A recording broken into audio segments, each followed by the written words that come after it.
ডাক্তারের দেয়া প্রেসক্রিপশন এভাবে চেক করা হয় নিজ কোম্পানির ঔষধ দেয়া হয়েছে কিনা। কোন কোম্পানিতে আছেন? এসিআই কোম্পানিতে। এসিআই। জি ভাই। কি আপনার মেডিসিন কি দিল? একটা বাট ওনাকে ইনসুলিনটা শিখিয়ে দিতে হবে, নাহলে উনি ইনসুলিনটা দিতে পারবে না। কেন ওনাকে শিখিয়ে ডাক্তার দিচ্ছেন না? ওনাকে ডাক্তার শিখিয়ে দিচ্ছে ঠিক আছে, উনি ডাক্তার যেভাবে বলে দিচ্ছে উনি সেভাবে বুঝতে পারবে না। যারা এসব স্লিপ চেক করে থাকেন তারা বিভিন্ন ঔষধ কোম্পানির মেডিকেল প্রমোশন অফিসার, কেউ জুনিয়র কেউ সিনিয়র, কিন্তু সবারই কাজ এক। চলে কথা বলি। আমার পিছে লাগছেন কেন? না পরিচয়টা দেন। এনজিও কর্মীর নামে কোনো কোনো কোম্পানির জন্য স্লিপের ছবি তোলেন কেউ কেউ। শুধু ওষুধ কোম্পানি থেকে এগুলো পাঠায় আর কি, এজন্যই। আপনি তো বলছেন আপনি ওষুধ কোম্পানি না।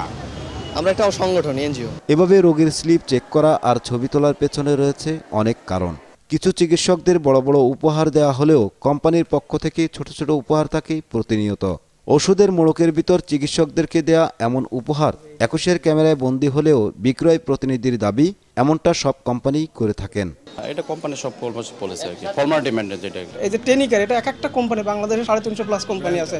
350 প্লাস কোম্পানির প্রত্যেকেরই এই ব্র্যান্ডটা ভিন্ন।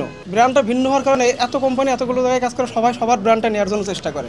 অনেক সময় ডক্টর পার্সোনালি চাওয়ার পরে আমার এই জিনিসটা লাগবে, আমি আপনাকে এত সাপোর্ট দেবো, ওই হিসেবে মনে করেন যে অনেক কোম্পানি দিয়ে থাকে।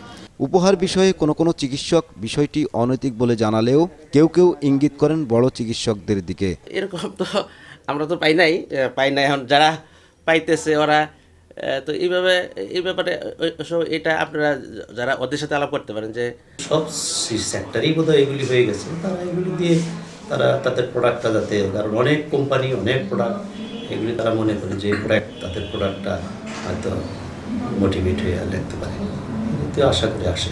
মেডিকেল প্রমোশন অফিসার বা ঔষধ বিক্রয় প্রতিনিধির উপদ্রব ঠেকাতে কিছু কিছু হাসপাতালে নেওয়া হয়েছে পদক্ষেপ। আটক করে পুলিশি হেফাজতে দেয়া হলেও ঠেকানো যাচ্ছে না তাদের। আমরা অনেক সময় ধরে নিয়ে যাই আমার ক্যাম্পে নিয়ে গিয়ে অনেক রাখার পরে হয়তো একটা মুচলেখা লিখে নেই, রাখার পরে ছেড়ে দিই। চিকিৎসা ব্যবস্থার নামে ঔষধ কোম্পানির নানাবিধ কৌশলে প্রতারণার শিকার হয় আমজনতা। তাই ঔষধ প্রশাসনেরই উচিত এ বিষয়ে প্রয়োজনীয় পদক্ষেপ নেওয়া। ফারুক হোসেন, 21 টেলিভিশন, ঢাকা।